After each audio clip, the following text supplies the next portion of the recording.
maravilloso, maravilloso. Es absolutamente maravilloso, Marcos, cómo distribuye en el Evangelio. Recuerden esto de dejarnos sorprender por esta novedad, ¿no? Cómo distribuye los lugares, cómo hace de los lugares un signo per se. Así como estuvimos viendo lo que simbolizaba y lo que significó en ese Evangelio el desierto, un desierto atravesado por el agua como símbolo de vida, como símbolo de fecundidad, y cómo con todo lo que implica en la vida pública y en esta historia de la salvación, ¿no? Y lo que vamos a hacer hoy es justamente nuevamente contemplar los lugares que nos va a regalar en el día de hoy dentro de Cafarnaúm. Recuerden ustedes que Cafarnaúm no era una ciudad cualquiera. El Señor, cuando abandona el desierto, cuando abandona la soledad del desierto, se va a buscar a la gente a uno de los centros de mayor población en la zona del Mar de Galilea. No va a un lugar donde hay uno o dos, sino que está yéndose a encontrar a la población de una de las ciudades más importantes. Para darles una ilustración nada más geográfica de aquel entonces en la Palestina, alrededor del Mar de Galilea hay un montón de ciudades, pero hay dos o tres que sobresalen. Discúlpenme, lo voy a encerrar porque si no, no me va a dejar dar clase. Ay, quédate ahí, Paco. Después te traigo. Intenté no encerrarlo hoy, pero es imposible. Se pone delante del Zoom porque mi gato tiene el show off. Le encanta la cámara. Así que se pone acá delante. Las ciudades más importantes, les decía, una es Tiberíades, que para que ustedes se den una idea de la importancia que tiene, es de la época comenzando la época del Imperio Romano, que se funda en honor a Tiberio, justamente. Tiberíades es la segunda ciudad sagrada de Israel para los judíos, para que vean ustedes la importancia, ¿no? Y por qué el lago lleva el nombre de esa ciudad. Lleva el nombre de la ciudad más importante, si se quiere, alrededor. Entonces, en el plano de lo religioso, va a ser Tiberíades la importante, en donde, por ejemplo, residen las tumbas de maestros de la ley, de maestros del judaísmo, que para ellos son realmente muy importantes y que son la base de su pensamiento hasta el día de hoy, como Maimónides, como algunos otros rabinos, incluso del siglo I. Allí está el cementerio y para ellos eso hace que sea un territorio sacro, ¿no? Un territorio muy, muy sagrado. Junto con Tiberíades, así como Tiberíades es la ciudad importante por excelencia a nivel religioso, tenemos Cafarnaúm, que va a pasar a ser una de las ciudades importantísimas a nivel comercial y a nivel intercambio de productos, intercambio cultural. Por allí pasaba de todo. Es una ciudad justamente como si fuera, además de puerto, porque no solo pasaban por la tierra los que venían de Oriente, los que venían desde el Oriente hacia el Occidente, hacia lo que sería Europa, para más o menos para seguir por el mar Mediterráneo. Esa era la ruta obligada. Además de ser paso fronterizo terrestre, era un paso fronterizo también lacustre, porque los que venían de la Decápolis, que era la otra parte esta parte del lago, esta parte del lago que simbolizaba la Decápolis, lo que era ya fuera de Palestina, también llegaban al lago, a la ciudad de Cafarnaúm, como puerto limítrofe. Entonces tenía un esplendor impresionante, tenía un esplendor económico, porque ahí estaba la aduana, además ahí estaban todos los negocios, como también muchísimos colores en orden a quienes la atravesaban, ¿no? Por eso siempre la Galilea, fíjense que fue tenida como despreciada por los judíos de Jerusalén, porque era un lugar demasiado cosmopolita, demasiado atravesado por paganos y por pueblos que eran considerados impuros para la fe judía. Todo aquel que no profesaba la fe en Moisés, que no creía en Yahvé, era considerado una persona impura, que no podía estar cerca ni le era permitido acceder a ningún lugar que consideraban ellos sagrados, como por ejemplo la sinagoga. Ya van a entender por qué les hago todo este preámbulo. Porque hoy justamente vamos a continuar y vamos a terminar ya hoy, se los prometo, el capítulo 1. Me parece increíble todavía estar en él, pero en Marcos es muy importante. Vamos a empezar viendo lo que se va a denominar un día de sanación y oración. Marcos va a utilizar, como les decía, lo que viene haciendo hasta ahora. Hasta ahora nos viene poniendo la geografía como escenario y una geografía que nos lleva a darnos una idea de lo que nos quiere contar. Bueno, ahora va a ser dentro de Cafarnaúm un perfecto y organizadísimo espacio donde va a empezar a actuar el Señor. El Señor va a actuar de una manera ordenada y de una manera casi, les diría, como programada. Los espacios por donde se van a mover nos van a querer enseñar a nosotros mucho más de lo que nos relata el episodio de la sanación. El espacio habla per se del lugar a donde nos quiere llevar a contemplar el hecho que ocurre en ese espacio particular. Ya lo van a entender, este trabalenguas en unos minutos va a quedar clarito como el chocolate. En fin.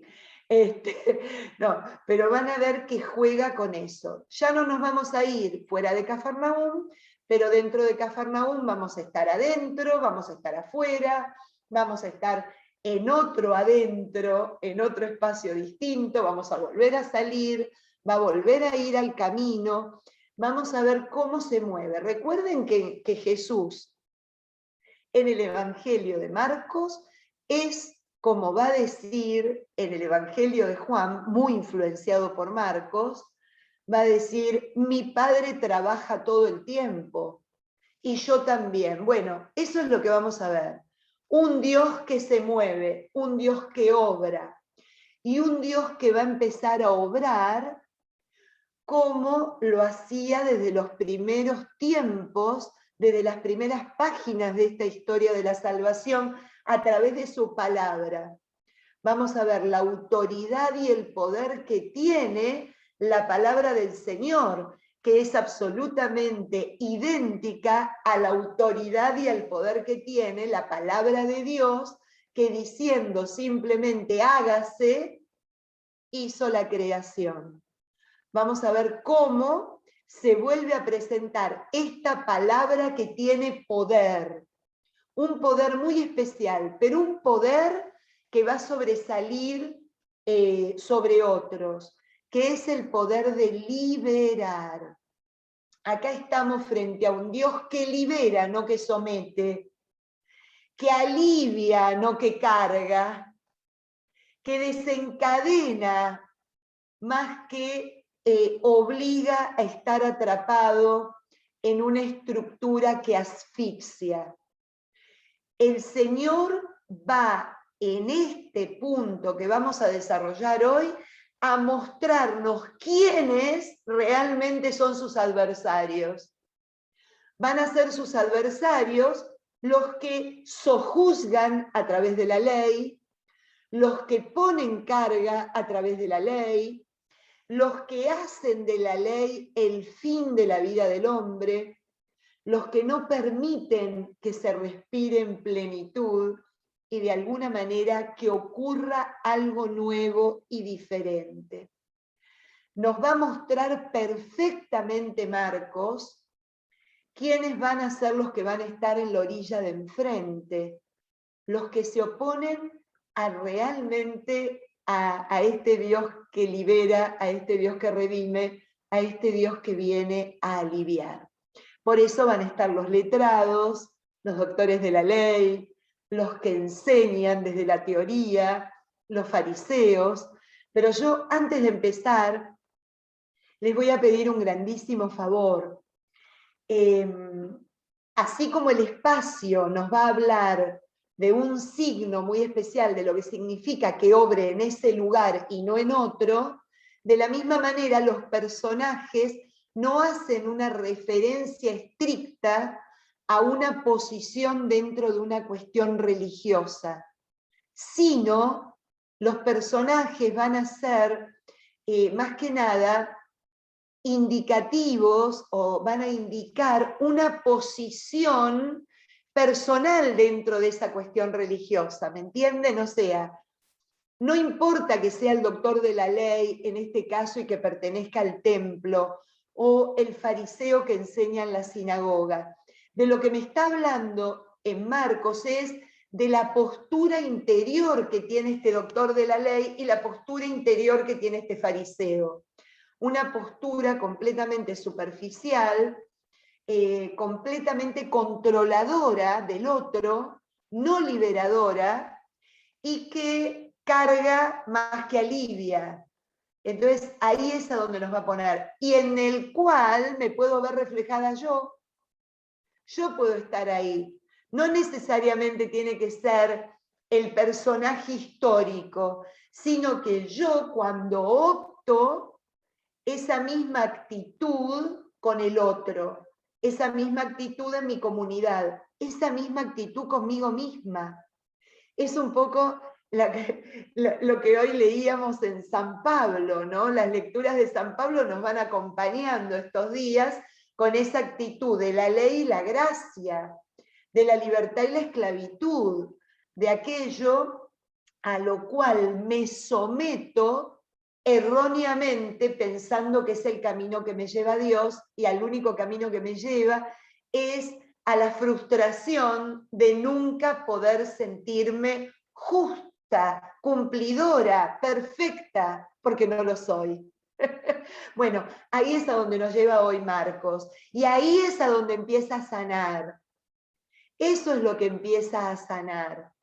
Por eso, en esta jornada que vamos a ver y que vamos a compartir en un PowerPoint, en esta jornada, porque es una jornada, es un día en donde el Señor comienza ese día sanando, que va a ser un día también muy controversial, porque va a ser el día sábado, y en una sinagoga va a empezar, nada más ni nada menos, va a empezar desde la oración, desde el espacio dedicado a la oración a Dios, comienza orando y liberando, para terminar la jornada con Dios, orando y preparándose para seguir sanando y liberando al día siguiente. Es como una jornada entre paréntesis, ¿no?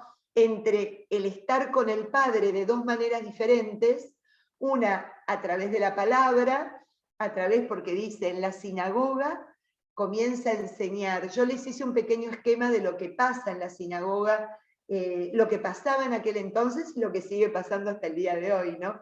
En un día sábado, y va a terminar orando en soledad con su padre, como llevando toda la actividad del día y presentándosela y recobrando también la fuerza necesaria para emprender un día más, siempre en el mismo tono. no me quiero adelantar, no quiero espolear el Evangelio, ¿no? Pero en el tono siempre de sanar y liberar. Ese va a ser el mood por el que va a empezar a trabajar y a darse el Señor con cada uno que se encuentre en el camino. Ya la semana pasada habíamos visto cómo también los libera a los que los invita a que lo sigan, ¿no? Los libera, los hace desaprender, deshacerse, desenredarse, ¿no? Y bueno, hoy lo continúa con ellos porque va a empezar a hacer un camino en donde él va a obrar y a enseñar, va a obrar y va a producir esta sanación, esta liberación, y les va a enseñar a los apóstoles que ya están con él de qué se trata sanar y liberar, de qué se trata este poder de Dios sobre aquellos que lo necesitan. Así que es un mix de enseñanza y acción, ¿no? De prédica y realización de lo que se predica. Así que ahí es a donde nos vamos. Simplemente vamos a empezar entonces con una hermosa meditación que es del Padre Descalzo, que me pareció muy oportuna por todo lo que estamos viendo y hacia dónde nos estamos dirigiendo, ¿no? En el nombre del Padre, del Hijo y del Espíritu Santo. Amén. Desde que tú te fuiste, no hemos pescado nada. Llevamos 20 siglos echando inútilmente las redes de la vida y entre sus mallas solo pescamos el vacío. Vamos quemando horas y el alma sigue seca. Nos hemos vuelto estériles, lo mismo que una tierra cubierta de cemento. ¿Estaremos ya muertos? ¿Desde hace cuántos años no nos hemos reído? ¿Quién recuerda la última vez que amamos? Y una tarde tú te vuelves y nos dices, echa la red a tu derecha, atrévete de nuevo a confiar, abre tu alma, saca del viejo cofre las nuevas ilusiones, dale cuerda al corazón, levántate y camina. Y lo hacemos solo por darte el gusto, y de repente nuestras redes rebosan alegría, nos resucita el gozo, y es tanto el peso de amor que recogemos que la red se nos rompe cargada de 150 esperanzas. Ay tú, fecundador de almas, llégate a nuestra orilla, camina sobre el agua de nuestra indiferencia, devuélvenos, Señor, a tu alegría. Pidámosle eso, porque ese es el mood, ese es el sentir de estos días. Estamos queriendo volver a encontrarlo, estamos queriendo volver a beber de esa fuente que nos da la frescura, que calma la sed, que nos da, que nos devuelve en la imagen cuando nos asomamos a ella de quiénes somos, de para qué estamos y a qué fuimos llamados. Que realmente, como dice el Padre Descalzo, fecundador de almas, llégate a nuestra orilla, camina sobre el agua de nuestra indiferencia, devuélvenos, Señor, tu alegría, esa que necesita conocer este mundo, esa que primero necesitamos guardar en nuestra alma. Pidámosle al Señor que obre de esta manera, tocándonos como va a hacerlo hoy, a todos los que están allí en Cafarnaúm, levantándonos, devolviéndonos esa salud interior que muchas veces perdemos y que muchas veces tampoco vamos en ayuda para que nos restauren y nos sanen. Te lo pedimos a vos, Señor, que estás con nosotros porque lo prometiste hasta el final de los tiempos. Amén. En el nombre del Padre, del Hijo, del Espíritu Santo. Amén. Bueno, nos vamos a Cafarnaúm, juntitos a esa ciudad de Jesús y vamos a compartir el PowerPoint que acá está preparado. Aquí está. A ver, no es este, es este. Es este. Esperen que hice algo incorrecto. Yo con esta... ¿Ustedes lo ven? ¿Lo ven? ¿Tú crees? Sí, sí, Patri. ¿Lo ven? Dice Evangelio según San Marcos 3. Sí. Buenísimo. Buenísimo, buenísimo. Ahí vamos entonces. Pensé que no lo veían porque me pareció que había hecho lío. Bien. Yo les contaba, vamos a empezar a leer desde el versículo 21 en adelante. Vamos a leer del 21 al 28 primero, para mostrar cómo nos va introduciendo los espacios en donde va a empezar a actuar el Señor. Fíjense cómo ya cambia el verbo. Ya no es Él que está solo, sino que ya es Él y sus amigos. Quiero decirles algo. Esta es la característica de Marcos. Una vez que el Señor salió y empezó a llamar a los apóstoles, ya no lo vamos a ver actuar solo nunca más. Ya es Jesús con ellos siempre. Jesús, su razón de ser es estar con sus discípulos, es estar con aquellos que llamó para que se unan a su misión y a su persona. Entonces aquí ya Marcos empieza confirmándonoslo. Llegaron a Cafarnaúm. Bien, ¿qué significa la palabra Cafarnaúm? Ahí se los puse clarito. Kefar en hebreo significa aldea. Aldea porque es ciudad pequeña. Nahum significa, es el genitivo de Nahum. Nahum es el nombre de un profeta, de uno de los 12 profetas menores que ustedes pueden encontrar en la Biblia. Pero también cuando apelamos a la etimología de la palabra Nahum, nos damos cuenta que significa consuelo. Y la verdad que después de haber experimentado el estar en Cafarnaúm, lo único que podemos decir es que realmente es un lugar de consuelo, es un lugar donde uno experimenta la acción de Dios en uno. Uno puede estar allí y darse cuenta cómo sucedió esto que Marcos va a empezar a contárnoslo, por qué se produce todos estos encuentros reparadores y restauradores en este lugar.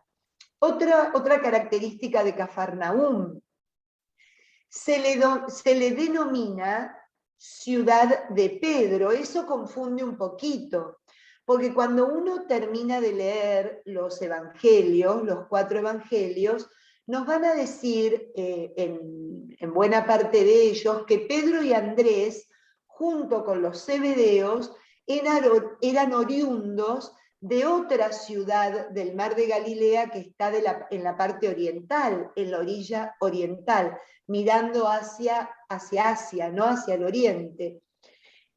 La ciudad se denomina Betsaida, que muy graciosamente es casa del pescador. O sea, estos hombres son provenientes de esta ciudad que le da la característica a su profesión. Es de donde salieron los pescadores, ¿no? Pero ¿por qué se le denomina a la ciudad de Cafarnaúm ciudad de Pedro? Porque muy probablemente Pedro instaló su casa allí.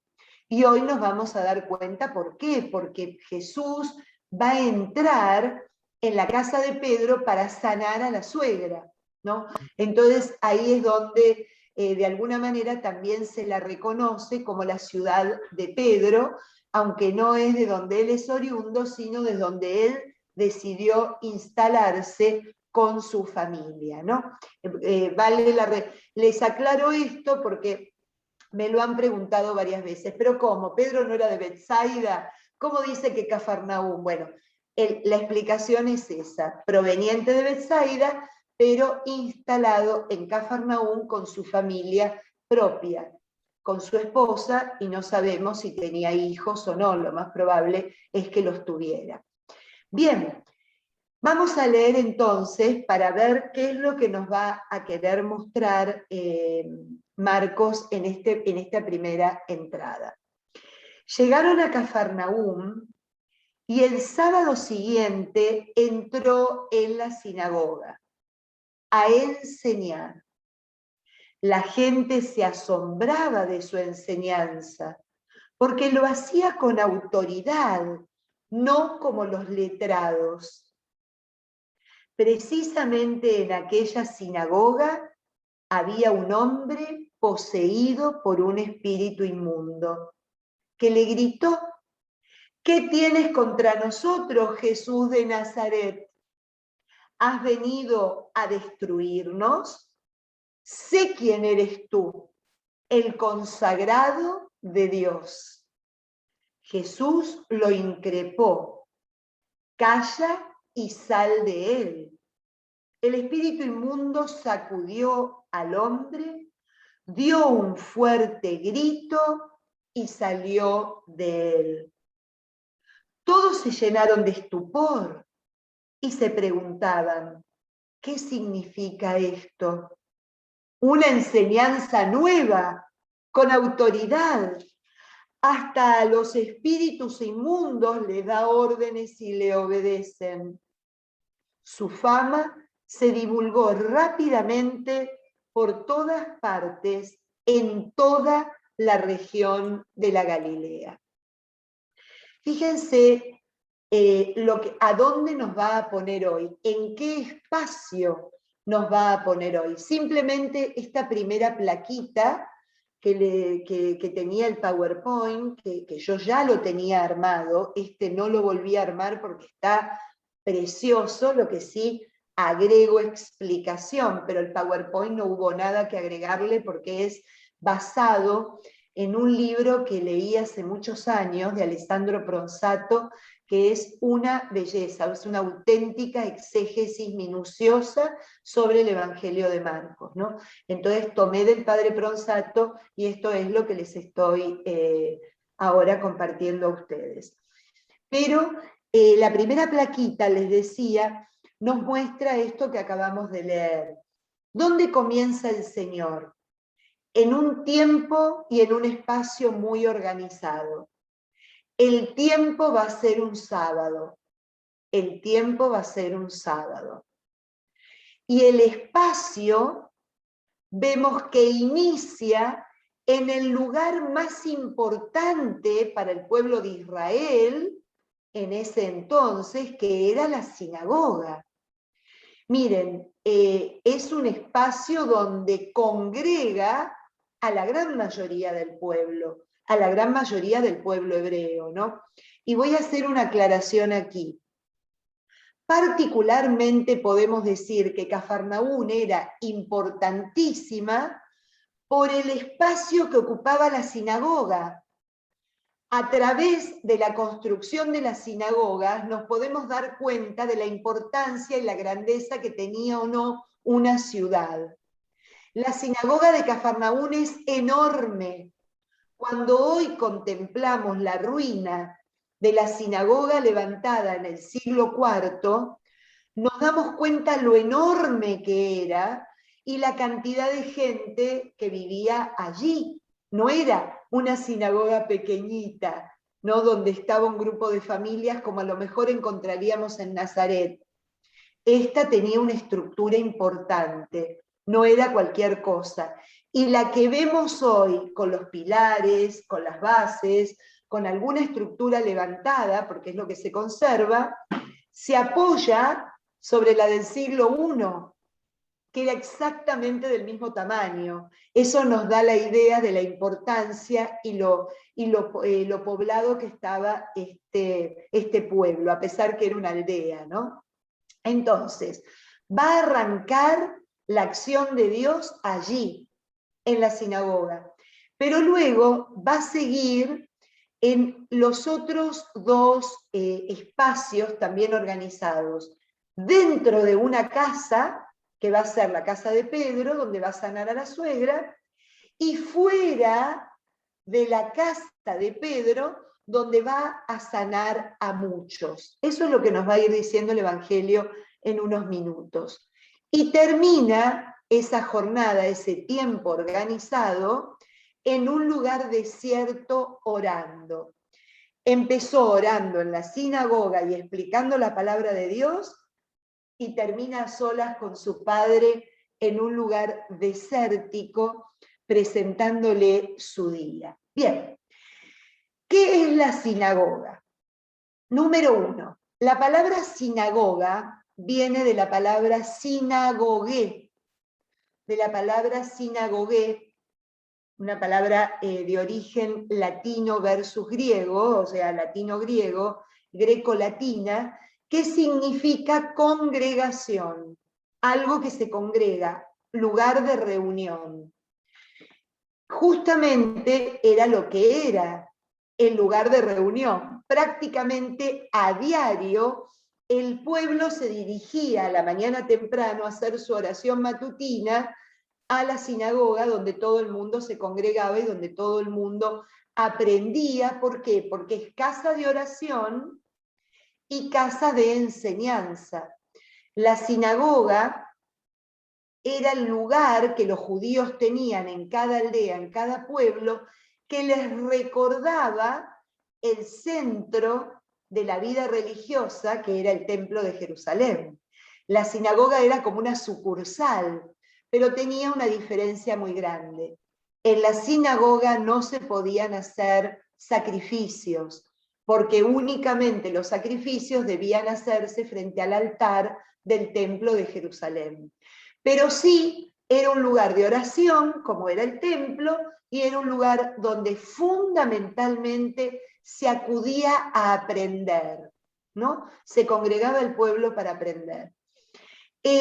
Fíjense que se comenzaba con la plegaria, que habitualmente era sacado de los salmos, se leía y se explicaba la Torá algunos días y los profetas. Lo que habitualmente se hacía era que se leía la Torá, los 5 primeros libros, lo que denominamos Pentateuco, o algún libro de los profetas, para de alguna forma recordarle al pueblo de Israel de dónde venían, quién los eligió, de dónde los sacó y cuál era su obligación de seguir manteniendo esta tradición y este mandato que Dios le había entregado. Eso lo hacían los profetas, ¿no? Entonces, fíjense qué interesante. Esta homilía, comentario o enseñanza la podía hacer cualquier hombre varón que hubiese pasado el bar mitzvah. Hoy día son los 13 años. En los tiempos de Jesús parece ser que era los 12 años, ¿no? Porque él fue a los 12 años a la presentación del bar mitzvah en el templo, que es cuando se queda discutiendo con los doctores de la ley, según nos narra el evangelista Lucas en su evangelio. Entonces, cualquier hombre podía levantarse y enseñar y explicar la palabra de Dios. Entonces, fíjense, eso es lo que va a hacer el Señor. Se va a dirigir el día sábado para enseñar, y va a enseñar de una manera muy especial. Va a llamar la atención, dice, la gente se asombraba de su manera de enseñar, porque lo hacía con autoridad, y aclara, no como los letrados. Era lo que les contaba hace un ratito. ¿Qué característica tenían estos letrados? Los letrados tenían como objetivo enseñar la ley de Moisés al pueblo, enseñarla como el único camino de estar, lo voy a decir en inglés porque me parece fantástica esa expresión, in good standing. Yo cuando sigo la ley me puedo quedar tranquilo que soy una persona pura, soy una persona justa, soy una persona que puedo tranquilamente moverme en lo sagrado porque interiormente y exteriormente estoy preparada para ello. Imagínense, como nos dice San Pablo en la carta a los Romanos, el peso que le ponían al hombre y a las mujeres de esa época. ¿Por qué? Porque por más que nos afanemos, nuestra limitación nos impide ser absolutamente perfectos y cumplir la ley a rajatabla. Siempre vamos a estar transgrediendo algún punto, alguna coma, algún mandamiento. El hombre sentía ese peso, esa angustia, ese dolor. Esa era la forma que tenían de enseñar, oprimiendo a través de la ley. Era una opresión muy fuerte y además, no solo eso, ¿qué nos vamos a encontrar a lo largo de este evangelio puntualmente? Señalar, se señalaba el error. ¿Por qué comen las espigas? ¿Por qué no purifican? ¿Por qué no ayunan? ¿Por qué se sientan con pecadores y publicanos? Este señalamiento del error externo y permanentemente apuntándole al que se equivocaba era el método. Y ustedes dirán, bueno, pero la gente no les haría caso. No, todo lo contrario. ¿Saben por qué? Porque una persona que transgredía o no podía cumplir o no hacía las cosas como se esperaba que la hicieran, era desterrada de este espacio sagrado. No se la dejaba entrar, se la cuestionaba. Y si no podía entrar a la sinagoga, tampoco debíamos ir a comprarle algo si era un comerciante, o tampoco se le podía contratar si era un empleado, o no se le podía acudir pidiéndole una ayuda o un consejo porque era alguien que estaba fuera de la órbita de Dios. Fíjense ustedes qué pesadez, qué pesadez. Entonces, cuando el Señor asombra por la forma en que realmente enseña, les asombra porque lo que les enseña no es opresivo, no es que viene de la cabeza y es obligado a cumplirse de tal o cual manera. Es una forma que acompaña todo su ser, que acompaña toda la intencionalidad que él quería que el pueblo de Dios recibiera. Una intencionalidad que volvieran a descubrir al verdadero Dios, que era el Dios de la libertad, era el Dios de la Pascua, era el Dios que los redimió, el Dios que los acompañó por el desierto, el Dios que los alimentó, el Dios que escuchó su dolor y su angustia y bajó. Ahí es a donde quería Jesús mostrarles verdaderamente de qué Dios estaba predicando, hablando y mostrándoles el camino que invitaba a que caminaran, pero no desde la opresión y el cumplimiento, sino desde este lugar interior de saberse llevados por Dios, ayudados y fortalecidos para poder de alguna manera vivir plenamente su presencia en su vida. A mí me encantó esto que les pongo en el último párrafo. La enseñanza del Señor se notaba que venía de arriba, y no solo de arriba, sino de adentro. Es algo que lo que enseña lo vive. De alguna manera, Cristo se abrió a su propia experiencia existencial. Él vive como lo que predica. Él, la palabra hecha carne, la muestra de esa manera, desde el adentro, desde la experiencia. No es una autoridad ligada al puesto que ocupa, sino a la persona en sí misma. En Cristo el mensaje forma cuerpo con su ser. Él es el mensaje. Él es el mensaje, una autoridad que es sinónimo de libertad. Fíjense qué belleza. Entonces acá, en este primer gesto, ya lo va a hacer. ¿Por qué? ¿Por qué dice Marcos que es un espacio organizado? Porque fíjense, estos especialistas, que eran los que sabían, no habían detectado con todo su conocimiento y todo su saber que había un hombre impuro dentro de la sinagoga. Se les coló el mosquito. Tanta cosa y tanto ver quién puede esto y quién no puede lo otro, y este que queda afuera y este que no me toque, que se les coló el mosquito y la impureza. Y el demonio entró dentro de la sinagoga, dentro de ese hombre que estaba poseído por él. Ahora bien, ¿qué es lo que viene a enseñar el Señor? Que está bien, que si es el lugar del espacio de Dios, todo aquel que está sometido a cualquier situación opresiva interior, ¿a dónde mejor acudir que no fuera a ese espacio sagrado? No tenía que estar afuera, tenía que estar adentro. Y en el adentro recibe la sanación y recibe la liberación.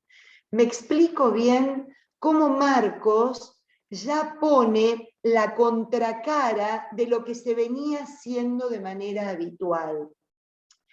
Yo les decía hace un ratito, bueno, nos muestra algo que también enrostra nosotros, ¿no? Nuestra comunidad, cómo recibimos al que a lo mejor viene con una historia pesada, está atravesado por una adicción, está atravesado por un problema que lo tiene atormentado y en cautiverio, ¿no? De qué manera el espacio sagrado en el que nosotros nos movemos y a donde constituimos nuestra comunidad es un espacio propicio para que reciba la sanación y la liberación de esa fuerza que lo posee, de ese dolor, de eso que lo está oprimiendo de una manera tremenda, ¿no? Yo esto se los mando para que lo lean. Yo siempre sepan que yo les copio, porque me parece extraordinario, partes de los libros, porque la verdad que me parece absolutamente precioso y no quiero que ustedes no tengan oportunidad de disfrutarlo también como lo disfruté yo al leerlo. Desafortunadamente, un paréntesis, este libro está discontinuado. Es un libro que tiene varios tomos y se dejó de publicar.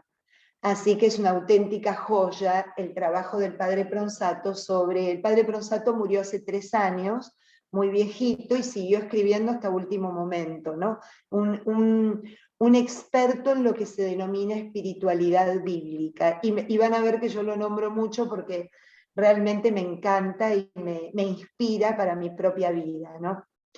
Entonces esto es lo que les mostraba, el espíritu inmundo, distinto, versus lo sagrado, ¿no? Versus lo sagrado. Pero fíjense qué interesante. Además de esta explicación, vemos cómo actúa de manera profética el espíritu inmundo que está dentro de este hombre. Ya desde el inicio vamos a ver cómo se sienten amenazados por la presencia del Señor.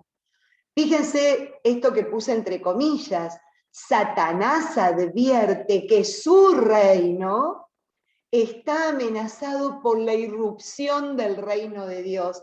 Y ya Marcos, en el primer capítulo, nos va a decir algo que nos tiene que quedar clarísimo.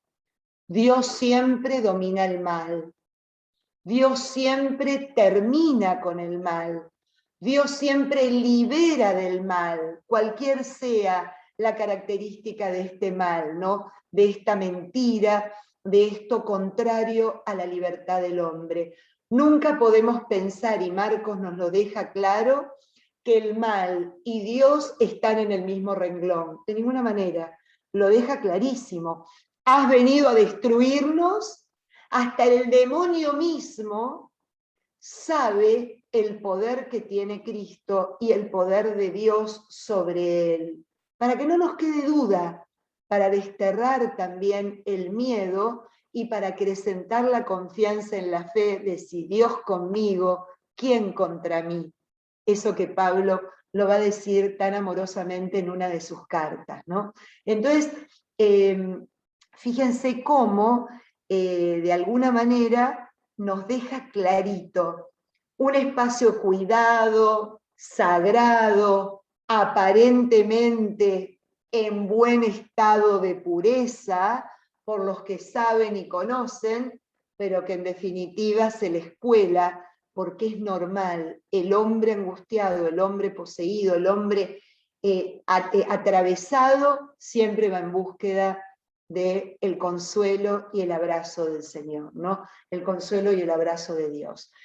Fíjense que la palabra, acá cuando el Señor dice, calla y sal de él, vuelve a mostrar qué cosa, el poder que tiene la palabra de Dios.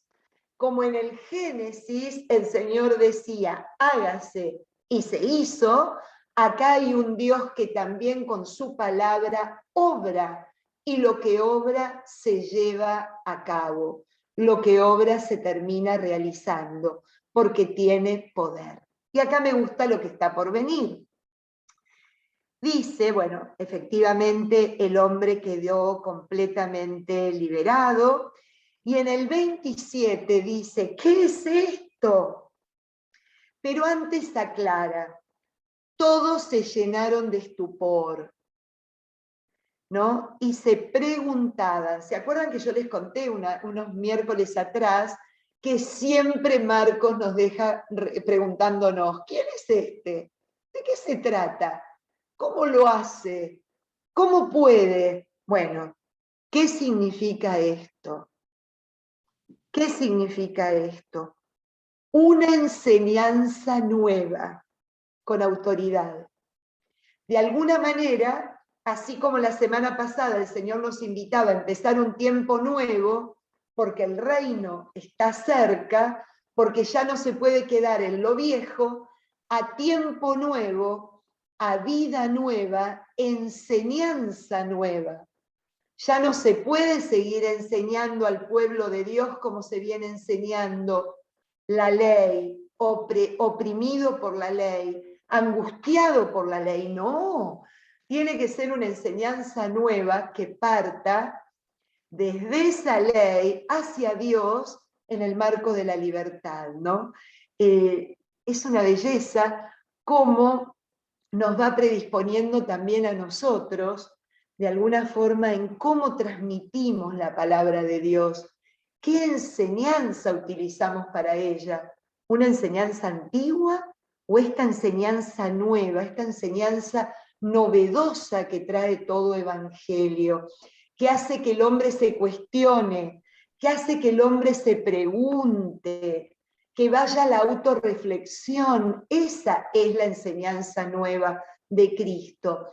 Siempre autorreflexionando con la conciencia, además, de saber que Dios viene a liberar, que Dios viene a sanar, y que no pasa nada si yo me encuentro cautivo o enfermo. Todo lo contrario, es el espacio donde Dios obra, donde Dios puede realizar su milagro, donde Dios puede llevar adelante su obra, ¿no?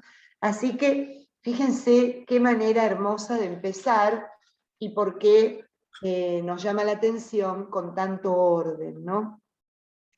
Bien, a ver si me estoy olvidando.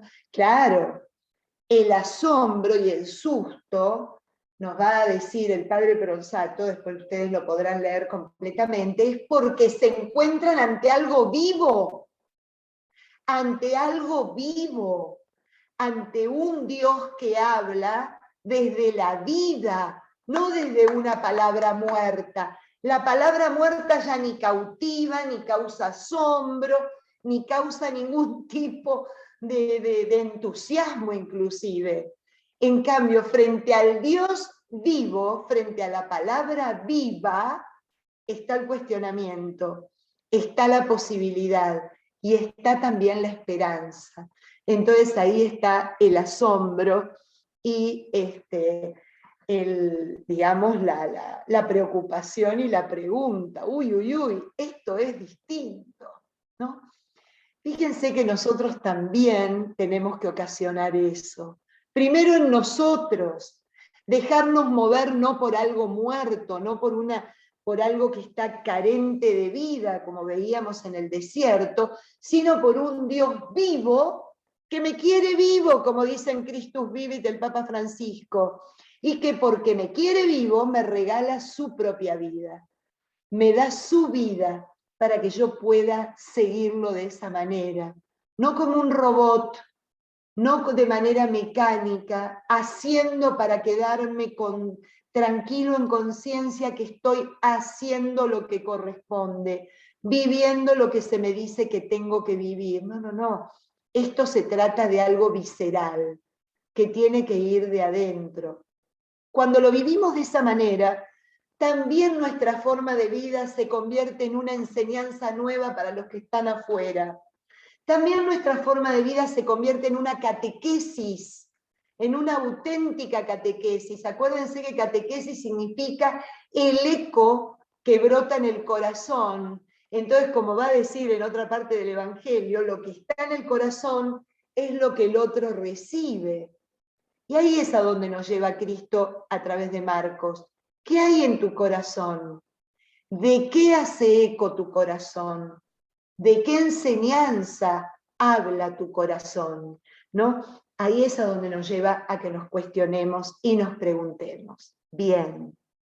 Cuando uno está en Cafarnaúm, qué lástima que me olvidé el librito, la semana que viene se los traigo porque vamos a seguir en Cafarnaúm un rato largo, para mostrarles las fotos de Cafarnaúm, que ustedes se lo puedan no solo imaginar, sino conocer. Porque es muy bonito lo que pasa.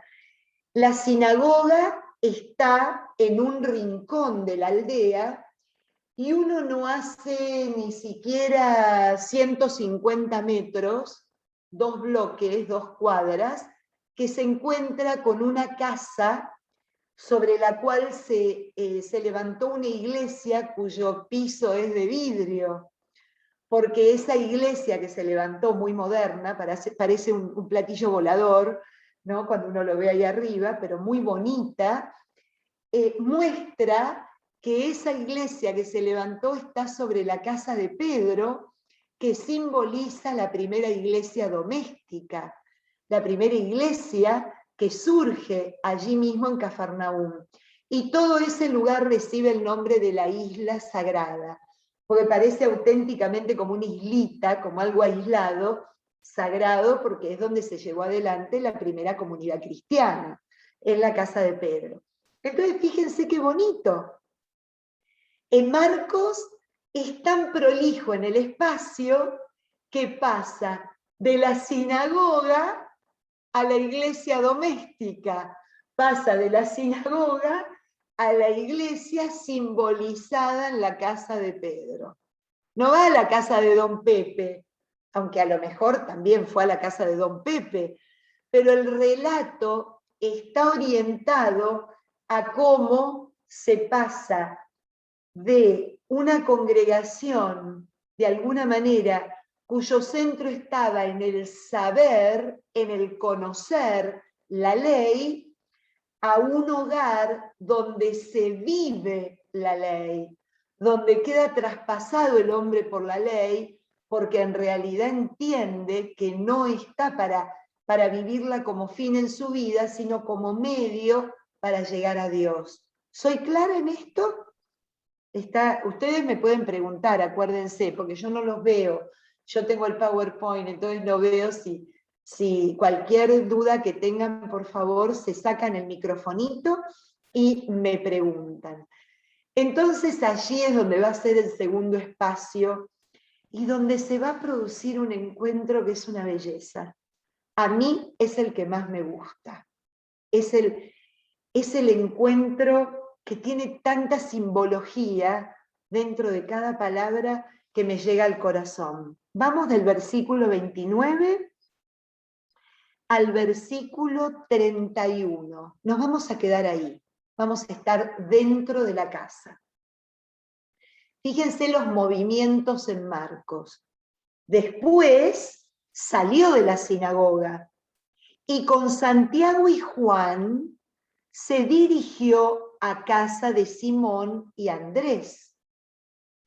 La suegra de Simón estaba en la cama con fiebre y se lo hicieron saber enseguida. Él se acercó a ella, la tomó de la mano y la levantó. Se le fue la fiebre y se puso a servirles. Bueno, prepárense un retiro espiritual de un fin de semana con ese texto. Como les decía, de la sinagoga a la casa de Pedro. Ya Santiago y Juan, aparentemente, con quienes estaba en la sinagoga, lo vieron actuar. Ya vieron el poder de su palabra.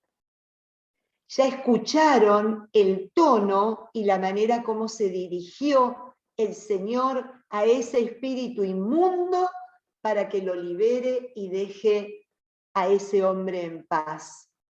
Entonces, entra dentro de la casa de Pedro, que ya va a simbolizar la iglesia, el lugar comunitario, y ellos, dice que le hicieron saber que la suegra estaba con fiebre en la cama. Yo les quiero contar algo, así como les conté lo que pasaba en la sinagoga, déjenme contarles lo que pasa en la casa de un judío, en la casa, en una intimidad de un hogar judío. Aparentemente la mujer estaba en su aposento, por la forma en que lo cuenta Marcos. Y acá vamos a encontrar un señor que transgrede, empieza a transgredir, no solo ya el espacio sagrado que lo convierte en un lugar de sanación, al sanar a ese hombre con el espíritu inmundo, sino el espacio también privado. Porque no se concibe en la Palestina del siglo I que un hombre desconocido, que no sea familiar, entre al interior de la vivienda y muchísimo menos en la alcoba donde existe una mujer sola. Ahí vemos al Señor como para sanar, para transformar, para restaurar al hombre herido y enfermo, transgrede no solo las normas rituales, sino también las normas de convivencia. No se pone a pensar si es políticamente correcto, que entre, que no entre. Acá vienen unos hombres llenos de fe, porque lo vieron actuar y le dicen, ¿sabés qué? La suegra de Simón está con fiebre. ¿Y él qué hace? Va hacia ella, la busca, entra en su intimidad, rompe con una regla tremenda, y no solo eso, la toma de la mano. A una persona enferma nadie la tocaba, porque el enfermo per se representaba impureza. Volvemos de nuevo que transgrede otra norma ritual. La toma de la mano, se le hace prójimo, se encuentra con ella y no solo eso, se hace cargo, la toca, el Señor toca y dice que la toma de la mano y la levanta. La palabra levantar, algunos lo recordarán, que lo vimos mucho en los milagros, cuando está escrito en los evangelios, hace referencia a la palabra resurrección, resucitar. Este levantarse de esta mujer simboliza en la boca de Marcos que se levanta como una criatura nueva, Y acá viene todo, miren, me estoy basando para narrarles esta historia en un capítulo de un libro que escribió una doctora en teología, que es hermana, es una monja, que las mujeres sanadas por Jesús. Es un libro espectacular, se los voy a traer para mostrárselos. La doctora se llama Elisa y no me puedo acordar su apellido, y le dedica un capítulo entero a estos 2 párrafos. Entonces, leyendo ese libro, les estoy contando lo que me asombró que leí de esta mujer, ¿no? Todas estas transgresiones. ¿Y de qué la salva? ¿De dónde la levanta? La restaura de tal manera que lo indica Marcos al final. Se le fue la fiebre. La fiebre era tenida como también un espíritu impuro que estaba dentro de la persona, por eso se le fue, la abandonó la fiebre y se puso a servirles. Cuenta la doctora Elisa en su libro que esta acción del Señor de irla a buscar en su intimidad, de tocarla en su dolor, un dolor que no sabemos de qué se trata, una fiebre que no sabemos lo que indica. La doctora dice, la mujer en ese tiempo, en toda la cuenca del Mediterráneo, especialmente en la Palestina del siglo I, vivía una suerte también de opresión en la casa, porque era la que estaba destinada a todos los quehaceres domésticos que eran tremendamente arduos y muy duros. Y muchas veces no había opción, no tenía opción alguna. Era lo que tenía que hacer y moría haciéndolo sin plantearse y a veces sin ganas y sin alegría. Bueno, acá muestra algo. Esta intimidad atravesada por el Señor y tocada por el Señor le transforma la forma de vida que viene teniendo hasta ese momento. Y podemos decir que esta mujer resucitada, levantada, transformada, ya no sirve de cualquier manera, ya sirve sirviendo a los demás, a Cristo y a sus apóstoles, transformando esa servidumbre que a lo mejor respiraba, realizaba, en algo superior. El servicio es diferente porque ya el servicio es a Cristo en el otro y a su iglesia en los otros. Miren qué bonito. Se le fue la fiebre y se puso a servirles desde una actitud diferente. Realmente es de una profundidad impresionante, además, entre otras cosas, de querer mostrarnos en estos espacios bien elegidos por Marcos, cómo el Señor sana en el lugar de la congregación, en el lugar de la intimidad, en la casa de un amigo, en la casa de un familiar. Y ahora vayamos del versículo 32 al versículo 34. Discúlpenme, ¿alguna pregunta? ¿Quieren hacer alguna pregunta o comentario? ¿No? Vamos a quitar esto, porque ya después se los paso, para poder hacer lo que nos quedan los 15 minutos. ¿Nadie tiene ninguna duda? Seguimos adelante. Otro espacio que empieza ahora a describir Marcos. Al atardecer, ¿qué nos indica con el atardecer? Era el atardecer de un día que no era cualquier día, el atardecer del día sagrado. O sea, que en el atardecer ya todos podían salir y ya todos podían volver a su normalidad porque se había terminado el Shabbat. Por eso lo marca. Ya se había terminado el día en donde no se podía hacer más nada. Y miren cómo lo terminan. Al atardecer, cuando se puso el sol, bien indicado que el Shabbat finiquitó, Llevaron toda clase de enfermos y endemoniados. Toda la población se agolpaba a la puerta.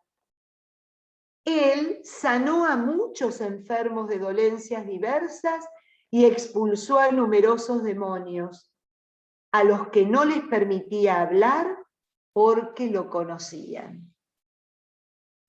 Fíjense cómo se despliega ahora la acción del Señor, no en la intimidad de la gente conocida, no en la intimidad de la iglesia doméstica, sino que ahora todas las personas que le llevan dolientes, poseídas, completamente esclavizadas por algo que les atravesaba su vida, y colocadas fuera de la casa de Pedro, fuera de la iglesia doméstica, todos eran tocados, sanados y liberados. Como esta manera de que el Señor no solo cura a los de adentro, sino que está dispuesto a curar a todo aquel que venga en su búsqueda, a todo aquel que venga pidiendo su auxilio, su acción sobre su vida, su transformación y su restauración. Estos tres espacios que simbolizan de alguna manera tres espacios muy concretos, el espacio sagrado, el religioso, el espacio de intimidad y la nueva comunidad de Pedro, la nueva iglesia, y el espacio fuera de la iglesia, fuera de todos a los que se lleva, muestra la universalidad de la acción de Cristo, no reservada a ningún espacio determinado. Él vino por todos y para todos, vino a liberar a quien se le ponga delante con fe para recibir esa sanación y esa liberación. De una manera preciosa nos lo cuenta Marcos, ¿no? Toda la población, ¿se acuerdan? Todos los de Judea iban a ver a Juan. Bueno, acá toda la población de Cafarnaúm acudió y a toda esa población se le dio una respuesta. Patri. ¡Qué belleza! Ya te dijo Hortensia, terminó la Ok. oración. No te olvides de lo que vas a preguntar. Qué belleza, porque marca en estos tres espacios la misión de la iglesia, que no puede rechazar a nadie. Nadie puede quedar fuera, porque la iglesia, que es depositaria de la presencia de Cristo y además depositaria de esa misión que Cristo le encomienda, está para toda la población que vaya hacia ella en búsqueda de sanación, en búsqueda de redención, ¿no? Esto está muy bien elegido, está muy bien presentado y está muy bien descrito, porque el Señor lo empieza a hacer de esta manera ya con sus discípulos, ya con sus apóstoles. Acuérdense que es acción y enseñanza. Les enseña de qué se va a tratar esto, que van a tener que continuar ellos cuando Él ya no esté entre nosotros y ascienda a los cielos. O sea, los va preparando, les va mostrando el modo, nos va gritando el modo hasta el día de hoy, ¿no? Hortensia, ¿qué nos querías preguntar? Sí, yo me confundo un poco cuando en la Iglesia Católica que amo, dicen que, o sea, como que casi que si no somos cristianos o no somos católicos, no vamos a heredar el reino de los cielos, a no sea, por ejemplo, una persona que jamás ha oído hablar de Dios. O sea, si Jesús estaba para todos, ¿por qué no todos tienen que salvarse porque todos somos hijos de Dios, no importa qué religión practiquen, ¿no? Bueno, yo te cuento, Hortensia, que el catecismo de la iglesia, mira, acá no lo tengo porque lo tengo marcadito, porque justo estoy dando clases sobre religiones los días viernes, y el catecismo de la iglesia no dice eso. Dice con claridad que la iglesia, en un documento del Concilio Vaticano II, descubre semillas, ¿no?, de la presencia dice, descubre como la presencia de la semilla de la verdad, del verbo, también en las demás religiones, y que están también de alguna manera inspiradas y movidas por el Espíritu de Dios.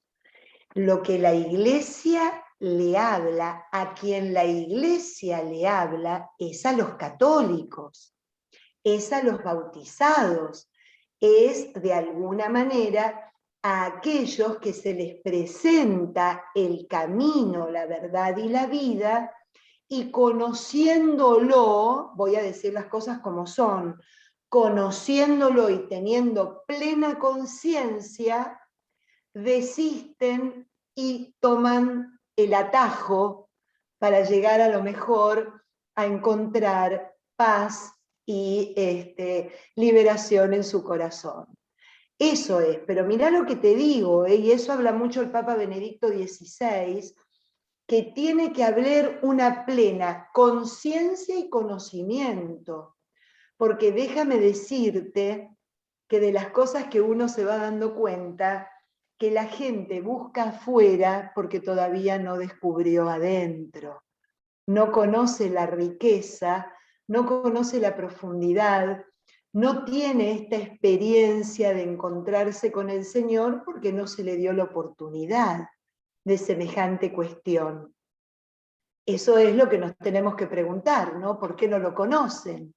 ¿Por qué no lo experimentaron? ¿Por qué no tuvieron la oportunidad de sentirse abrazados, consolados, sanados por un Dios que viene para eso? Entonces ya era una postura, sí, muy anterior a el Concilio Vaticano II, esa postura de que solamente en la Iglesia se encuentra la salvación. Ya el documento Nostra Aetate, que ustedes lo pueden leer y consultar, es un documento del Concilio Vaticano, ya habla con claridad en la relación que tiene la Iglesia con las religiones no cristianas y dentro de las religiones cristianas las relaciones ecuménicas con todas aquellas que tenemos a Cristo como centro y como fuente de nuestra vida de fe, ¿no? De nuestra vida total, de nuestra vida integral. Así que ya no está tal posición. O sea que si en algún momento se escuchara a alguien dentro de la iglesia hablar de esa manera, de una manera excluyente, nosotros podríamos decirle, le invito a que lea el catecismo, le invito a que lea el Concilio Vaticano II, le invito a que repase, por ejemplo, Evangelii Gaudium, que es lo último que se escribió sobre la alegría de la evangelización y cómo pararnos frente a aquellos que no creen lo mismo que nosotros. Ya no hay un tono condenatorio. Te repito, siempre es el tono de despertar la conciencia del que es parte de la iglesia y va en búsqueda, qué sé yo, de lo mágico, de lo esotérico, pero porque no conoce, porque nadie lo llevó a profundizar, ni nadie le mostró la belleza. Mirá, el que la conoce y la experimenta, regresa de una manera espectacular porque se siente liberado de tanta cosa, ¿no? Se siente tan, tan amado y tan tenido en cuenta y tan contemplado de alguna manera. Ya no hay esa postura, ¿no? Ya hay una apertura bastante grande en todo lo que es en todo lo que es la propuesta del Evangelio. Ya hace más de 60 años a esta parte. Gracias. Yo no sé lo que me están escribiendo, número uno, porque no veo. A ver si hay alguna pregunta. Ah, ok. Estos son preguntas técnicas. La Biblia es la Biblia de nuestro pueblo. Se las recomiendo si tienen que comprarse, ¿no? Si no tienen que comprarse, no gasten plata. Es la Biblia de nuestro pueblo con el comentario del padre Alonso Schockel, que lo recomiendo muchísimo. Y dice Biblia del Peregrino, y tengan ustedes en cuenta de pedir la versión latinoamericana porque está la versión hispana, con el vosotros y con el sois. Si se llevan bien con eso, no hay problema. Pero bueno, esta es la versión latinoamericana. ¿Alguna más? ¿Alguno más? ¿Alguno más? Piropos, muchas gracias, muchas gracias. Ah, bueno, ya se engancharon, muy bien. También, ¿dónde conseguimos la grabación de las clases? La acaba de poner Erika. Erika lo acaba de poner. Ah, Lo ok. pueden encontrar en Descubriendo la Ternura de Dios en YouTube, ahí tienen las grabaciones. Ok, perfecto. Y si no, hay en todos los signitos que Erika amorosamente nos acaba de poner. Okay. Gracias, Erika, por el poema, sos una ídola. Ah, no, sos una Es que genia. a mí me encantan los poemas. Entonces, cuando empiezas, Sí. ya busca en la internet porque a mí me Ay, encanta tenerlos. qué bueno, gracias, qué bueno, muchas gracias. Así que bueno, ¿alguna pregunta, algún comentario?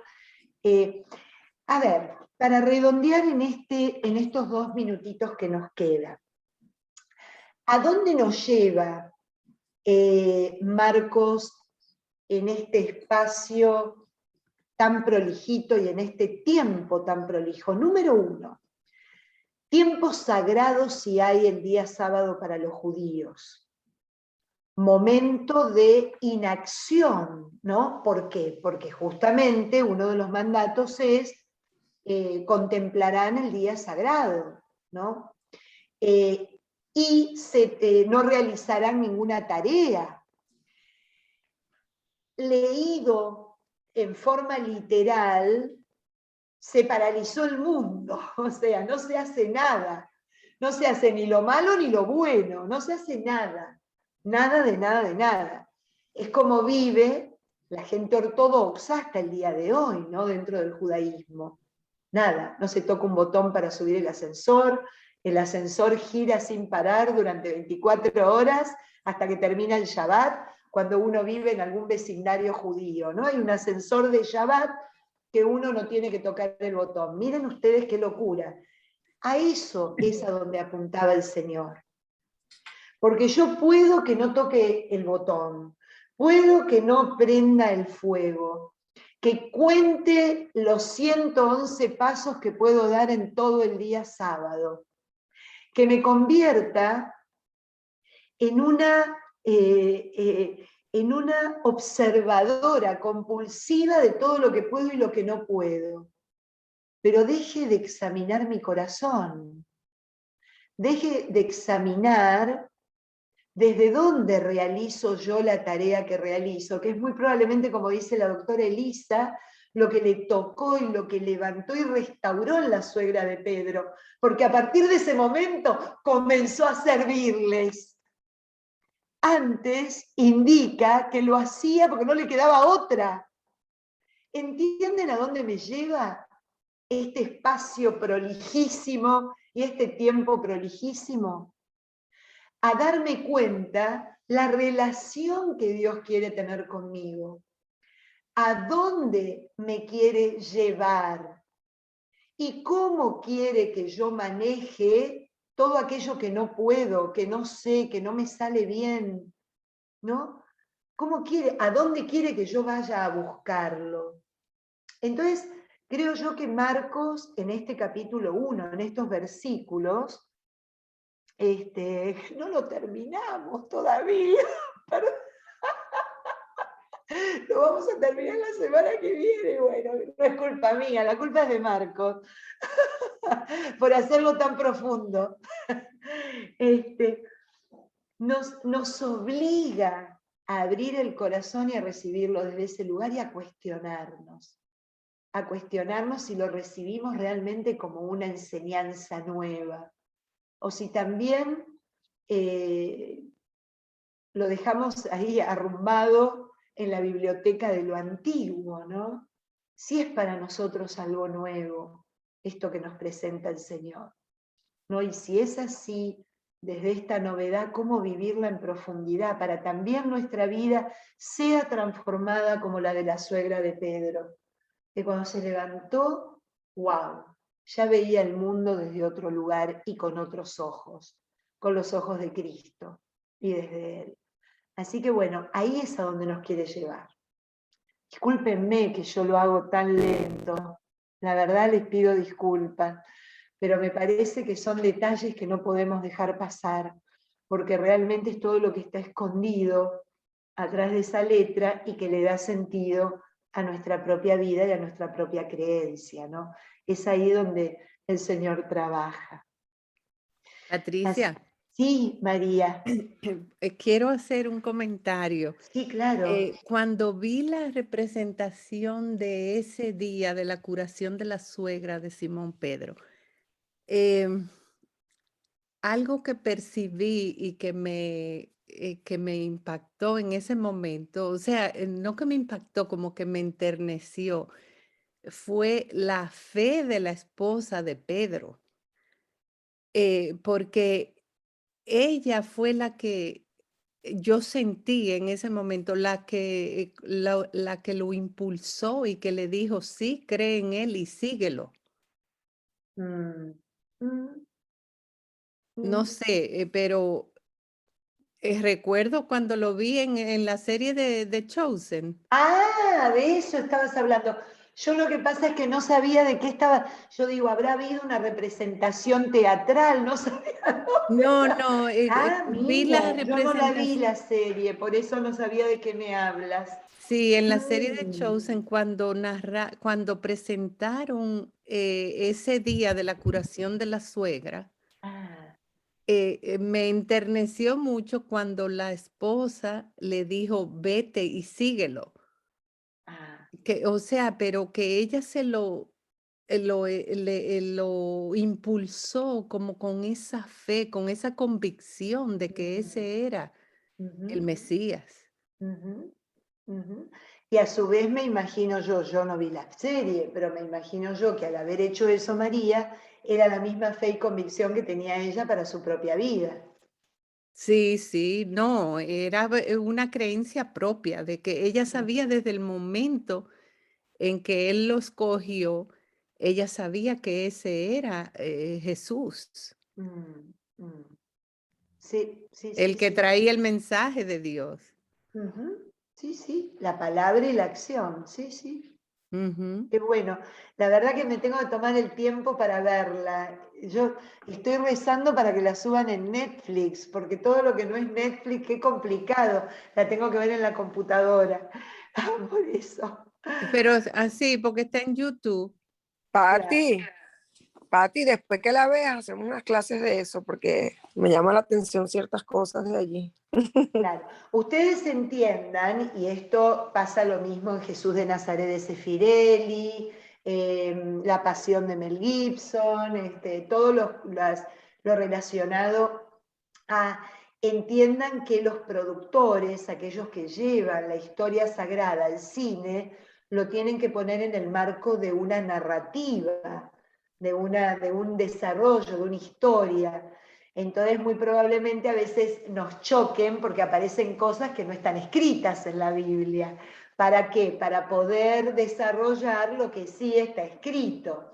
Entonces, siempre pasa lo mismo, ¿no? ¿Y esto de dónde salió? Bueno, Juan dice varias cosas, también ocurrieron que no contiene este libro, o sea, a lo mejor en el plano de... Ah, perfecto. Ahora voy a leer, Soco, lo que me mandaste. A lo mejor en el plano de querer transmitir lo esencial, que es el mensaje evangélico, se hila, se elabora una historia que puede llegar a ser novelesca, pero el mensaje esencial estoy segura que lo transmite. Estoy segura que eso no distorsiona lo que es la fe en Jesucristo. A eso me refiero, ¿no? Cuando la película no se desorienta y empieza a contar cosas que no tienen nada que ver con... como Jesucristo Superstar que se casa y demás, ya eso es un delirio, ¿no? Estoy hablando de estas series que... Esta serie de Chosen, tengo entendido que está soportada y revisada por rabinos, pastores y sacerdotes de la Iglesia Católica. Entonces, Así es. manejan una seriedad bastante interesante, ¿no? Eso es lo que tengo entendido, al menos lo que me han comentado. Erika, tenés la manito levantada. Sí, en verdad que me encantaría hacerte solamente un comentario sobre lo que, o sea, sobre todo lo que hemos visto hoy. Pienso que nosotros como humanos siempre intentamos regresar a una zona de confort, o sea, de que seguir los rituales y seguir la tradición religiosa, que es mucho más moral que espiritual, o sea, es mucho más fácil. No, Patri. Y Jesús viene a decirnos, osen, o sea, salgan de la zona de confort. La osadía, pienso. Y mientras tú hablabas, yo pensaba, mira, tantas cosas hicieron en nombre de este ritualismo y de esta situación, o sea, oprimido y opresor. O sea, la esclavitud, tantas cosas justificaron esa situación de que hay que tener un opresor y un oprimido. Y Jesús viene, yo sé que a veces soy un poco influenciada por la teología de la liberación y todo, pero pienso que Jesús viene a decirnos, salgan de su zona de confort, piensan distinto, Dios es movimiento. Entonces pienso que tenemos una tendencia humana a regresarnos y al final vivimos un cristianismo mucho más parecido con el judaísmo que con el cristianismo de Cristo.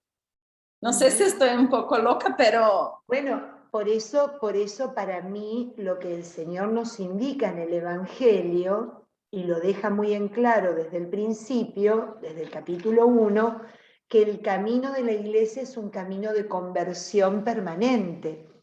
Porque cuando nosotros estamos en un camino de conversión, no nos instalamos en ninguna zona de confort. No quedamos atrapados en ningún esquema anestésico para nuestra fe. Y segundo, esa conversión atañe a todas las áreas de nuestra vida. Yo tengo que examinarme en todas las áreas. Tengo que hacer el esfuerzo de preguntarme cómo pienso, desde dónde hago lo que hago, cómo, a ver, de donde dice Marcos, que lo vamos a ver un poquito más adelante, en los capítulos que siguen, que va a decir, esa zona interior de donde sale la inmundicia, es la que tiene que estar siempre revisada, convertida, saneada, liberada de todo aquello que me puede hacer confundir y me puede dejar atrapada en una celebración de la fe superficial. O sea, yo cumplo con lo que tengo que hacer, pero eso no tiene ninguna repercusión en mi vida cotidiana, ni en mi negocio, ¿no? Porque, ojo, ahí está la honestidad del negocio, ni en mi tarea como madre, en cómo educo, porque en la mesa me escuchan cómo critico a mi vecino, cómo hablo despectivamente de otra persona, que a lo mejor pertenece a otra comunidad o tiene otros rasgos culturales. Entonces, fíjense cómo el camino que Cristo viene a traer atraviesa todas las áreas, y eso es lo más difícil. Por eso tenemos la tentación de quedar en una zona de confort. Como practico, ya está. Como practico, ya estoy salvada. No, nos pide algo mucho más grande. Que la práctica religiosa me lleve a la vida vivida integralmente desde Dios. Ahí es a donde Cristo, y de esa manera les viene a hablar a los fariseos. Ustedes prefieren dar el diezmo para lo que saben que es sagrado en el templo y no se preocupan si su padre o su madre puedan comer. Les va a ver, o un sábado se cae la burra en un pozo y ustedes capaz que no la sacan porque no se puede. A eso lleva, ¿no? Lleva a que integremos lo que más nos cuesta integrar, que es la vida en el espíritu con la vida cotidiana. Nos cuesta muchísimo y por eso esa tentación de caer en la zona de confort, en donde terminamos de alguna manera convencidos que somos re buenos porque practicamos. No, la práctica nos tiene que llevar, primero, a que nunca nos sintamos demasiado buenos. Siempre hay algo para mejorar, siempre hay algo para cambiar, siempre hay algo para transformar y pedirle al Señor que toque y restaure. Por eso, la vida en conversión permanente, ¿no? Yo creo que ese es el secreto. Cuando nosotros entramos en una vida llamada la conversión permanente, como dice San Ignacio de Loyola, ese examen de conciencia que no puede estar ausente cada noche, en donde nos preguntamos cómo viví hoy, desde dónde viví, por qué me quedó esto que le dije a fulano y a mengano rebotando en el corazón y me da intranquilidad. Bueno, al otro día llamalo y pedile perdón, o aclarale, o hace algo para que esa persona pueda realmente recibir de vos lo mejor, no a lo mejor lo peor que recibió el día anterior, no sé. Eso es una vida constante en conversión y en esto que veíamos, en este Dios que nos ayuda a autorreflexionar, a preguntarnos constantemente desde cómo vivimos y qué hacemos, ¿no? En realidad, con aquello que tenemos, con aquello que nos da Él, cómo lo utilizamos. Yo creo que es la mejor manera de no caer en la zona de confort que tanta tentación da. Hay un libro muy bonito, y a lo mejor algunos ya lo conocen, que es el libro de Jalix, el padre Francisco Jalix, él es jesuita. Ay, me parece que falleció, mire, si no falleció le alargué la vida, pero estaba muy viejito hasta hace poco. Húngaro el señor, que se llama Cambios en la Fe. Yo lo recomiendo tanto porque describe esta fe nuestra que tiene que ir madurando de una fe infantil a una fe madura. ¿Y cuál es la característica de esa fe en cada etapa? ¿Por qué lo recomiendo siempre? Porque es donde podemos nosotros, cuando lo leemos, cuestionarnos dónde estoy parada, ¿no? ¿Qué tipo de fe tengo? ¿Qué tipo de fe vivo? ¿No? Y también, bueno, la posibilidad de seguir avanzando de un estadio a otro. Y algo que dice el padre, que es precioso, a diferencia de la vida, no significa que porque vayamos envejeciendo vamos madurando en la fe. La fe puede ser madura en un niño de 5 años y una persona de 80 puede tener una fe infantil completamente sometida a estructuras que no le hacen vivir la libertad de la presencia de Dios en su vida, ¿no? Así que si pueden conseguirlo, es un libro maravilloso. Capaz que está online, capaz que está, que se puede encontrar online. Jalix se escribe como se pronuncia, así, con J, con C y con S, Jalix al final. Bien, bien sencillo. Elaine, vos tenés la mano levantada hace un rato largo, perdón. Ay, bueno, no importa. Gracias, Patricia. La verdad es que me conecté temprano, pero después me tuve que apagar porque entré a misa. Perdóname Y un minutito, Elaine, no te olvides. Lola, levántate, Lolita, levántate, Loli, y déjanos ver la sinagoga de Cafarnaúm. Tenés la sinagoga de Cafarnaúm atrás. qué linda. Ahí está la sinagoga. Mira qué oportuna, Lola. Déjame quitarme yo. Ahí está. Miren el tamaño, perdóname, Elaine, miren el No te tamaño enorme y la importancia que tiene esa sinagoga en Cafar. Así se ve hoy día, así se ve hoy día cuando vamos. Así que nada, gracias Lolita, perdóname, Elaine.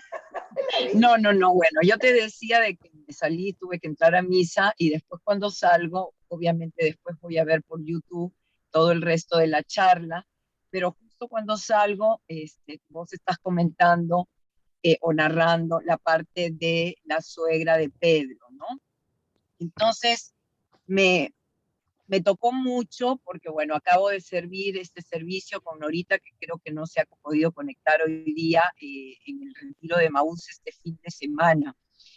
Y lo que decías es muy cierto, ¿no? Y me identifico con la suegra, como cuando Dios, y vos decís, ¿no? Cuando Jesús se mete en tu intimidad, ¿no? Él entra en tu intimidad y te dice, levántate, te coge de la mano y levántate, y te transforma, pero es una transformación que es una renovación total, o sea, es una resucitación, ¿me dejo entender? Y lo que te lleva a eso, y un poquito uniendo con lo que has estado hablando, con lo que Erika comentaba, es como cuando realmente Jesús te toca y tienes ese encuentro con Él tan profundo, te lleva uno a ese servicio y esa entrega con amor, que es lo que le pasa a la suegra de Pedro, que se despierta, resucita y ya su servicio no es el servicio normal de antes, sino es un servicio con amor. Y eso es a lo que Jesús te toca y te llama. Ya no eres la misma, ya es a servir, a darte, pero a darte desde ese amor, ¿no? Y después es a lo que hablábamos, o a lo que hablaba Erika, es a ese compromiso. Ya no te quedas en estar ahí, sino que Jesús te toca de tal forma que te lleva a un compromiso total de ser congruente con tu vida, ¿no? Entonces es a eso que también decías vos, de hacer un examen de conciencia diario para ver en qué ha fallado y querer ser mejor, casualmente como respuesta a ese amor que Él te ha dado, ¿no? Entonces, me ha parecido bellísimo lo poco que he escuchado, y te prometo que voy a escuchar toda la charla, pero me movió mucho porque acabo de venir de un servicio maravilloso y escucho y es así. O sea, es como que cuando tiene uno el encuentro con Dios, te mueve a servir con amor, a no quedarte en esa zona de confort, y a no solo a darte en el servicio, porque finalmente lo sirves a Él a la hora que sirves al otro. Exactamente. ¿No? Por eso servirles, ¿no? Exactamente. Lo sirves a Él al servirlo al otro, y te mueve el compromiso de ser mejor, porque lo tienes a Él como ejemplo, como modelo, como Señor, y en gratitud también, ¿no? O sea, bueno, no sé, tenía que hablarlo porque lo tengo acá muy fuerte, bien. muy reciente, y agradezco muchísimo. Me encanta que compartan, qué lindo, qué lindo. Y rezaremos por tu retiro de Maús, que es este fin de semana. No, ya fue, acaba de ser, por eso okay, es que acabo de venir, acabo de venir tan llena después de haber servido este fin de semana.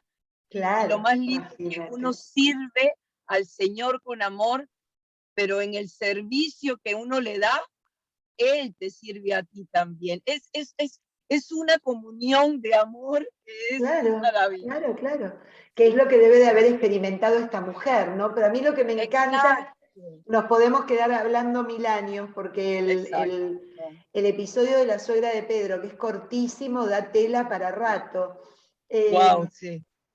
Lo que a mí me fascina es que si no somos antes liberados de aquello que nos de alguna manera, que nos quita la capacidad de poder servir, no podemos ser resucitados, ¿no? En el sentido de que eso es lo que le hace el Señor cuando la toca, la libera, se va de ella aquello que le producía la no salud, ¿no? La no sanidad interior.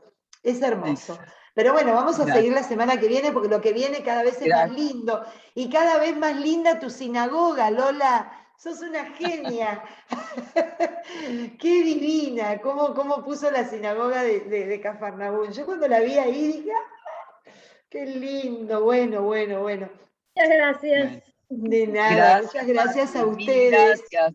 Muchísimas gracias a ustedes, y ya es confirmado que va a ser seguramente el 27 de marzo la peregrinación y no el 23, debido a que yo el 26 tengo la reunión general del sínodo.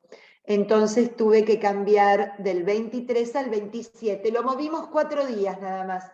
4 días con el mismo esquema, pero 4 días en lugar del 23, el 27 de marzo, porque algunas de ustedes me preguntaron. Así que ahí... ¿Y va hasta qué día en abril, Patri? 4 días, mira, si volvíamos el 3 va a ser hasta el 7, o sea, 4 días corre todo así, bloom, porque es la forma que puedo participar y realmente quería ¿Qué peregrinación es, Pati, perdón? Perdón, Ceci, esta no es la que vos querés ir, esta es cortita y es de 9 días y vamos como un retirito de Cuaresma. Ah, ok. La otra Pero ya puedo...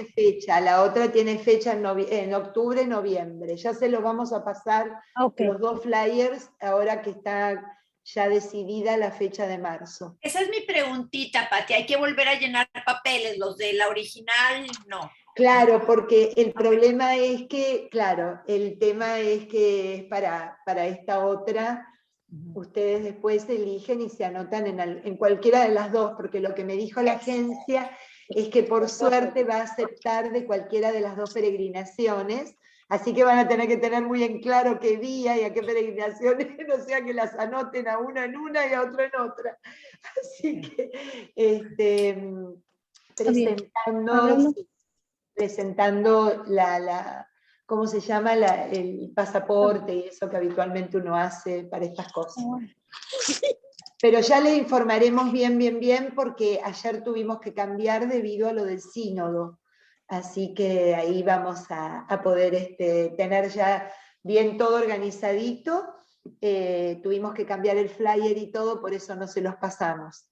No, para mí fue una bendición que se cambiaran esos 3 días. Me lo dijeron todas las personas que hablé. Porque es el spring break de los niños y demás, y ya me voy cuando ya los regresé.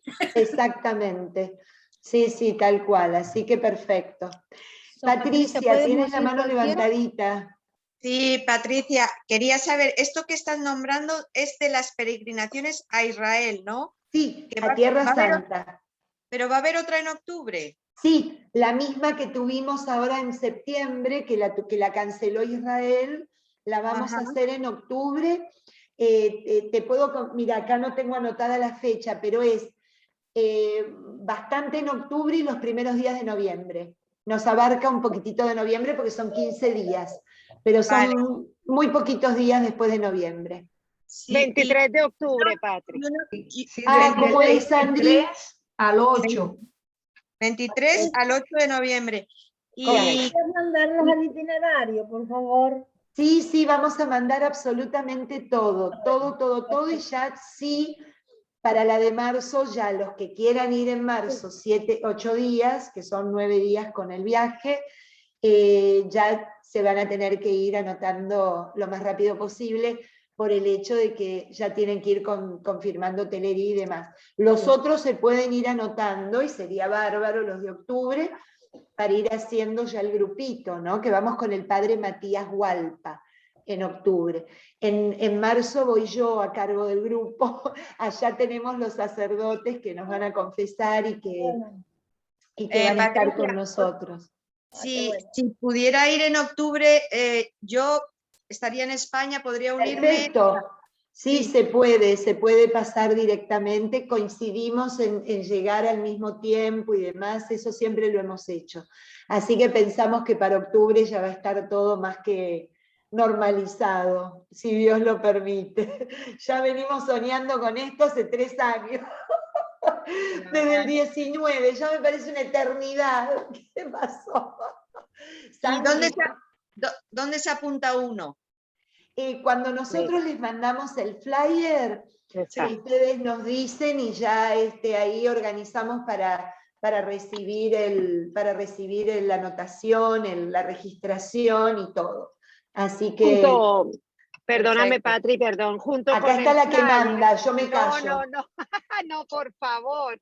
Junto con el flyer donde dice el valor de la peregrinación, el método de pago, las fechas en las cuales hay que hacer cada uno de los pagos, los requisitos, viene el formulario de inscripción donde uno se diligencia, son los datos normales, dirección, teléfono, la copia del pasaporte, y ya ahí con eso y el primer depósito quedan inscritos. Pero el flyer lo consigues el flyer lo estamos terminando, y cuando esté terminado, Patri lo va a mandar por mail a todo el grupo de Biblia, a todos, sí. Ya apenas lo tengamos listo. Genial. Me apunto. Buenísimo, buenísimo. Perfecto. Ya si Dios quiere, sí. Lo que pasa es que no lo hemos enviado porque sé que algunos de ustedes me estuvieron escribiendo la semana pasada. No lo mandamos porque teníamos esto del sínodo y nos tenían que confirmar si podíamos cambiar la fecha. Así que yo ya no tengo opción más que irme el 27, ya no hay otra.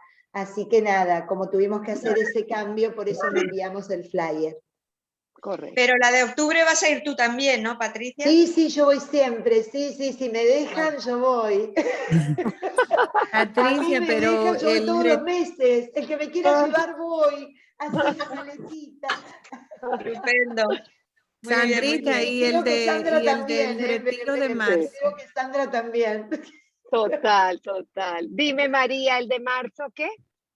¿Tú también vas a preparar el flyer? El flyer, claro que sí, también. Nos lo manda Patri por mail. Yo también voy a las 2. Gracias. Sandri, acuérdate, yo también voy para las 2. Orte, estás en primera lista, fila de todo. Estamos que contamos los días para este viaje, pero yo ya me siento. Dios mío, es que la tercera es la vencida. Y es que es una bendición que Patri puede ir al sínodo y a Tierra Santa, eso es lo máximo. Imagínate. Así voy a llegar. No, qué lindo tiempo, lindo todo, así que... Sí, el tiempo es fantástico, Así que bueno, ya si Dios quiere, ya tenemos la posibilidad de poder ir diciendo que va a ser de esta manera. Así que ahí se los dejamos saber. Así que bueno, qué bueno. Sí, es verdad que a Ernesto no lo veíamos hace mucho, qué bueno. Estoy contenta. ¿Por qué? Porque yo lo registro. ¿Perdón? No, pensé que hablaban a nosotros. Bueno, nos Patricia, encontramos la semana que viene.